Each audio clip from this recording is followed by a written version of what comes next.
ये तो राजनीति में बहुत से लोगों की सफलता मिली है। कुछ लोग सांसद, विधायक रहे, मंत्री के पदों पर रहे। अगर हम बात कर रहे हैं उनकी, जिनका सीधे सत्ता में दखल रहा है, केंद्र या प्रदेश की सरकार हो, उसमें इनका ज़बरदस्त दखल रहा है और कद्दावर नेता के रूप में स्थापित रहे हैं। उनमें से सबसे पहले अगर हम बात करें तो वह है रफ़ी अहमद किदवई। बहुत बड़े स्वतंत्रता संग्राम सेनानी रहे हैं। मोतीलाल नेहरू के बहुत करीब लोगों में से रहे, उनके सचिव रहे। उसके बाद जब पंडित जवाहरलाल नेहरू देश के पहले प्रधानमंत्री बने तो उनके बहुत ख़ास मंत्रियों में से थे। और कहा तो ये भी जाता है कि नेहरू योजनाएं बनाते थे और रफ़ी अहमद किदवई साहब उसको एग्जीक्यूट करते थे। जब उनकी डेथ हुई तो उससे पहले कहा जाता था कि जो है उनका नाम देश के उप प्रधानमंत्री के रूप में लिया जा रहा था और जल्दी वो इस पद पे बैठने वाले थे, लेकिन उनकी मौत उनको दगा दे गई और उससे पहले ही वो इस जहां को छोड़ के चले गए। लेकिन कहा जाता है जब उनकी मृत्यु हुई उस वक्त पंडित जवाहरलाल नेहरू साहब जो है जर्मनी में थे। वहां से जब वो लौटे तो सीधे वो बाराबंकी पहुंचे, मसौली जहां उनकी कब्र है वहां गए और उसके बाद उनको खिराज अक़ीदत पेश की। तो इस तरीके से बहुत बड़े कद्दावर नेता के रूप में स्थापित हैं। बाराबंकी का जो जिला चिकित्सालय है वो उन्हीं के नाम पे, उन्हीं की मेमोरी में बनाया गया था। दूसरा एक और बड़ा नाम बाराबंकी का रहा है, वो भी मसौली के पास में एक बड़ा गांव पड़ता है। वहाँ के नेता थे जमीलुर रहमान किदवई साहब। बहुत बड़े स्वतंत्रता संग्राम सेनानी थे और जो उनकी कोठी है वहाँ पे बड़े गांव में, कहा जाता है कि उस वक्त के जितने बड़े बड़े फ्रीडम फाइटर्स थे और वो जब कोई भी बड़ी घटना होती थी उसके बाद जो पनाहगाह थी उनकी, वो बड़ा गांव में जमीलुर रहमान साहब की कोठी थी।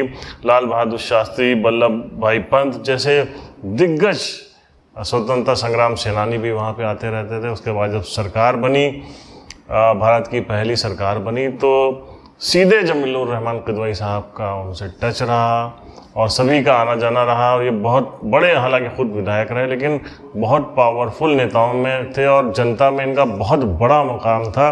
जहाँ भी इनकी सिफारिश होती थी उन लोगों का काम ज़रूर हो जाया करता था।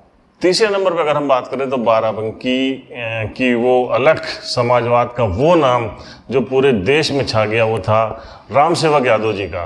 राम सेवक यादव जी पहली बार जब वो चुनाव लड़े दरियाबाद से, तो वो चुनाव हार गए थे महान जी से। उसके बाद उनको लग गया कि इन बड़े बड़े लोगों के सामने जो है ठहरना आसान नहीं होगा, तो उन्होंने जो है पिछड़ों की राजनीति और जो आजकल कहा जाता है YMK फैक्टर, यादव मुस्लिम कुर्मी, इसके जन्मदाता थे राम सेवक यादव जी। उन्होंने इसकी जो बेल लगाई थी वो पनपी और पूरे प्रदेश, उत्तर प्रदेश में ख़ास तौर पे इस पे सरकारें बनती रहीं। बहुत बड़े नेता के रूप में स्थापित रहे। लोहिया जी और चौधरी चरण सिंह उनके बड़े ख़ास मित्रों में शामिल रहे और इसके चलते राम सेवक यादव जी बहुत बड़े नेता के रूप में स्थापित हुए। 1957 से लेकर 1971 तक वो लगातार लोकसभा के सदस्य रहे और उस वक्त जब कांग्रेस की तूती बोलती थी उस वक्त इनको हरा पाना किसी के बस की बात नहीं थी। चौथा नंबर पर अगर हम बात करें तो महंत जगन्नाथ बख्शदास जिला पंचायत के अध्यक्ष हुए, पहले अध्यक्ष हुए, उसके बाद फिर ये विधायक हुए। एक कांड हो गया था उस वक्त, भगवती प्रसाद शुक्ला एक विधायक थे, 1954 में उनकी हत्या कर दी गई थी और जिस वक्त उनकी हत्या हुई थी उससे पहले जो है महंत जी विधानसभा में पहुंच चुके थे और उस वक्त भत्ते के लिए साइन करना पड़ता था, तो महंत जी ने पहले पहुंच के उनकी साइन कर ली थी। अगले दिन जब विधानसभा हुई तो उसमें ये सवाल उठा कि जब उनकी हत्या हो गई तो साइन उनकी कैसे यहाँ पे हुई थी। तो महंत जी ने खड़े होकर जो है एक्सेप्ट किया कि ये साइन उन्होंने की थी और उसके बाद इस्तीफा दे दिया था। उसके बाद से महंत जी ने फिर से चार्ज संभाला और लगातार 1975 जब उनकी मृत्यु हुई तब तक वो जिला पंचायत के अध्यक्ष पद पर रहे।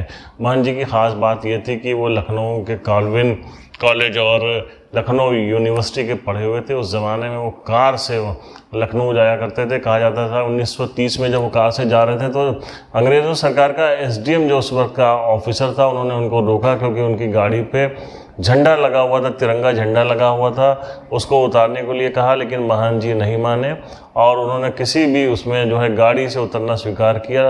अरेस्ट हो गया लेकिन उन्होंने झंडा नहीं उतारा।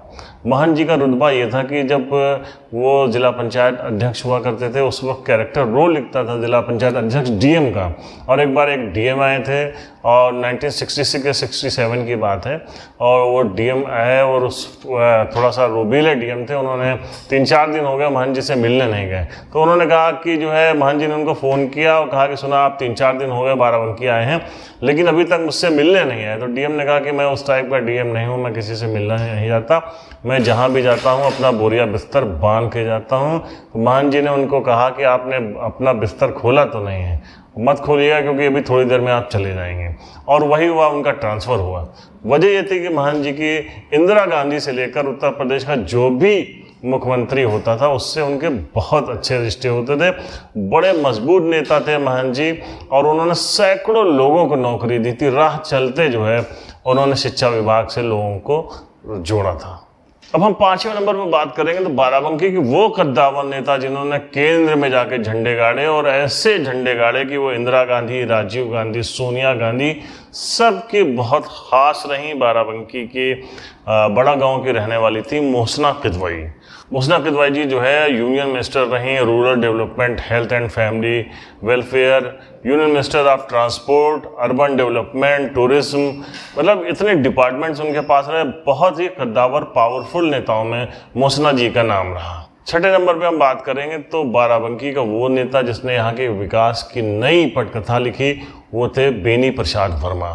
राम सेवक यादव जी के शिष्यों में से थे और उन्हीं ने इनको सबसे पहली बार 1974 में दरियाबाद से टिकट दिया था और उसके बाद वो जीते थे। 77 आते आते बेनी प्रसाद वर्मा जी इतने पावरफुल हो गए थे कि राम सेवक जी के बाद पूरी पार्टी उन्होंने संभाल रखी थी यहाँ की, और उन्होंने ही बाराबंकी में टिकट बांटे और ख़ुद मोहसिना किदवई के खिलाफ लड़े। मोहसिना जी जो उस वक्त बहुत बड़ा नाम थे, बहुत बड़े घराने से थी, इसलिए 1977 में मसौली में बेनी प्रसाद वर्मा ने उनको हरा दिया और उसके बाद से बेनी वर्मा एक बहुत बड़े नेता के रूप में स्थापित हुए।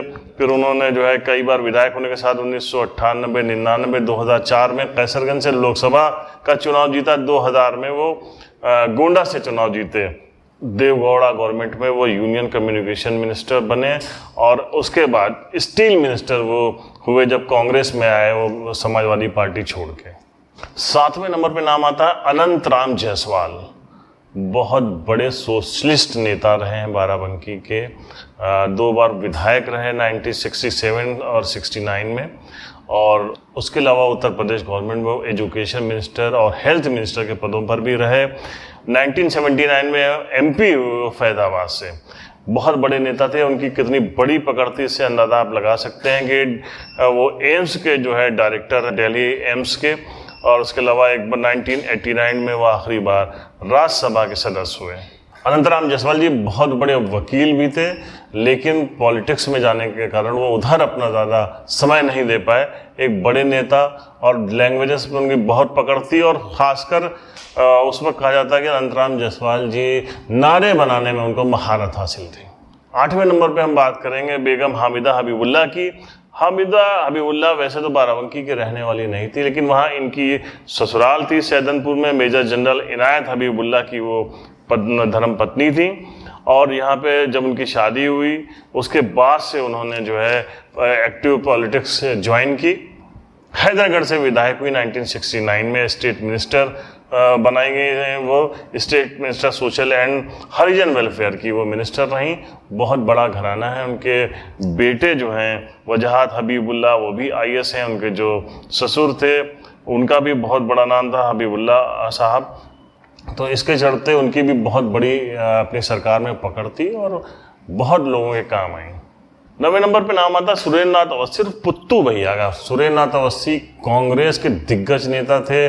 उस वक्त के प्रदेश अध्यक्ष जितेंद्र प्रसाद के बहुत खास लोगों में थे, और कहा जाता है कि जो कांग्रेस के टिकट बांटे जाते थे वो सुरेंद्र नाथ अवस्थी बांटते थे। 1985 में वो पहली बार हैदरगढ़ से MLA हुए। 1991 में 2000 में जब वो MLA यहाँ से जीते तो उन्होंने जो है अपनी सीट पे ऑफर किया। राजनाथ सिंह भारतीय जनता पार्टी के जो है वो मुख्यमंत्री थे, लेकिन उनको क्योंकि कहीं किसी सदन से वो आते नहीं थे, इसलिए उनको चुनाव लड़ना था।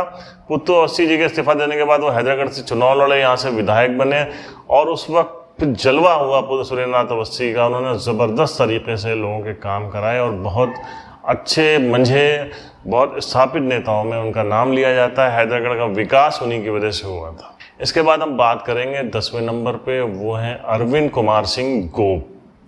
अरविंद कुमार सिंह गोप लखनऊ यूनिवर्सिटी के महामंत्री रहे, अध्यक्ष रहे, और उसी दौरान जो है उनके ऊपर तत्कालीन मुख्यमंत्री मुलायम सिंह की नज़र पड़ी। उन्होंने उनको अपनी पार्टी में शामिल कराया और उसके बाद उनको टिकट दिया कद्दावर नेता राजनाथ सिंह के खिलाफ, जो हैदरगढ़ से चुनाव लड़ रहे थे, तो वहाँ से टिकट दिया। लोगों का आशंका ये थी कि राजनाथ सिंह के खिलाफ लड़के अरविंद सिंह गोप का करियर ख़त्म हो जाएगा, लेकिन वो चुनाव तो हारे, लेकिन 35,000 से ज़्यादा वोट पाए मुख्यमंत्री के मुकाबले, और वहाँ से इनका जो है नाम हुआ। और उसके बाद जब अगला चुनाव हुआ तो उसमें इन्होंने ज़बरदस्त जीत हासिल की हैदरगढ़ से। 2003 में, फिर 2007 में ये वहाँ से जीते। 2012 में रामनगर से जीते। मुलायम सिंह की और अखिलेश जी की जो गवर्नमेंट थी, दोनों गवर्नमेंट में ये मंत्री बने। 2012 की अखिलेश सरकार में तो इन्होंने कैबिनेट मिनिस्टर थे, ग्राम विकास मंत्री, और पूरे प्रदेश में इनकी ज़बरदस्त पकड़ रही। IAS लॉबी में भी इनकी ज़बरदस्त पकड़ मानी जाती, जिसके चलते बहुत ही ज़्यादा इनका नाम हुआ। और इनका जो व्यवहार था वो लोगों से सीधा संपर्क इनका रहता है। इसके चलते अरविंद कुमार सिंह गोप बाराबंकी के बहुत पॉपुलर नेताओं में शामिल रहे। तो इस तरीके से हम बात कर रहे थे टॉप 10 नेताओं की। इसके बाद भी बहुत से नेता हैं जो कई बार सांसद हुए, कई बार विधायक हुए, लेकिन सत्ता में उनकी वो पकड़ नहीं बन सकी, इसलिए हमने उनको इस ग्रुप में शामिल नहीं किया है। अगर ये हमारा प्रोग्राम पसंद आ रहा है आपको, तो आप इसको लाइक करिए, सब्सक्राइब करिए। हम मिलते हैं आपको अगले पार्ट में, बताएंगे आपको बाराबंकी के वो टॉप 10 लोग जिन्होंने देश और विदेश में बाराबंकी का बहुत बड़ा नाम किया है। तब तक के लिए जय हिंद।